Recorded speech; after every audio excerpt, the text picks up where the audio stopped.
Tarto mundur dari posisi Ketua Umum Partai Golkar, nama Menteri Investasi Bahlil Lahadalia menjadi nama yang santer disebut akan menggantikan Erlangga. Bahlil disebut-sebut telah mendapat dukungan dari 30 DPD Partai Golkar. Di tengah sejumlah parpol sibuk untuk menguatkan soliditas jelang pemilihan kepala daerah, Partai Golkar diterpa prahara. Erlangga Hartarto mundur dari posisi Ketua Umum Partai Golkar secara mendadak pada Sabtu lalu. Saya Erlangga Hartarto, setelah mempertimbangkan dan untuk menjaga keutuhan Partai Golkar dalam rangka memastikan stabilitas transisi pemerintahan yang akan terjadi dalam waktu dekat, maka dengan mengucapkan Bismillahirrohmanirrohim, serta atas petunjuk Tuhan Yang Maha Besar, maka dengan ini saya menyatakan pengunduran diri sebagai Ketua Umum DPP Partai Golkar. Tak lama berselang dengan lobi-lobi kilat di internal Partai Golkar pada Selasa malam, secara musyawarah mufakat, Agus Gumiwang Kartasasmita ditunjuk sebagai pelaksana tugas Ketua Umum Partai Golkar. Agus Gumiwang yang juga menjabat Menteri Perindustrian di Kabinet Presiden Jokowi ini mendapat tugas menyiapkan Munas Partai Golkar untuk memilih Ketua Umum partai. Munas itu yang pasti akan dijadikan forum untuk memilih Ketua Umum baru, Ketua Umum definitif. Saya tidak maju. Bahlil yang akan menjadi calonnya, tapi pertanyaan kedua itu soal ada isu bahwa Golkar ini akan membentuk ketua harian dan dewan pembina yang akan ditempatkan untuk Pak Jokowi. Apakah itu betul?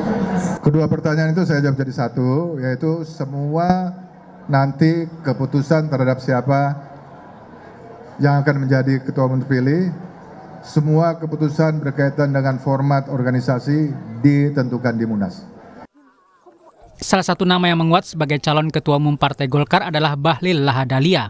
Ketua Dewan Pembina Bapilu Partai Golkar Idrus Marham menyebut Bahlil memenuhi syarat sebagai Ketua Umum Golkar. Bahlil juga telah mendapat dukungan dari 30 DPD Partai Golkar.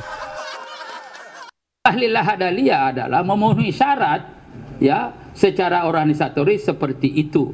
Bahkan kalau kita ingin bandingkan dengan kader-kader yang ada, justru ya saudara Bahlil Lahadalia ini adalah merupakan kader plus. Karena kepengurusannya mulai dari daerah. Kalau mungkin yang lain tiba-tiba di atas saja, tidak pernah di daerah. Itu sudah lebih dari 30 DPD yang memberikan dukungan kepada Bahlil sebagai Ketua Umum. Itulah sebabnya mungkin sudah 33, yang lain ini mungkin hanya masalah teknis saja. Dan saya punya keyakinan nanti lengkap menjadi 38. Para aktivis yang tergabung dalam Forum 98 melawan, menduga pemerintah melakukan intervensi terhadap partai politik melalui hukum sehingga partai tidak bisa menentukan sikapnya sendiri. Salah satunya di kasus mundurnya Erlangga dari posisi Ketua Umum Partai Golkar. Sekian banyak kasus-kasus intervensi partai politik melalui hukum yang digunakan sebagai senjata politik. Bahkan untuk kasus yang sama, kasus Golkar, di awal tahun ini sebelum digelarnya pemilihan presiden, kita tahu kecenderungan kepemimpinan Erlangga tidak mendukung pilihan Presiden Jokowi. Tapi ketika dihadapkan pada proses hukum, ia beralih memberikan dukungan kepada pemerintahan Jokowi. Dan sekarang, meskipun ia telah menunjukkan dukungan-dukungan politik selama Pilpres, tampaknya itu juga diuji dengan prospek sikapnya pada kasus pilkada serentak. Dan ketika ada kecenderungan untuk tidak sejalan dengan pemerintah Jokowi, tampaknya itu kembali mengalami intervensi.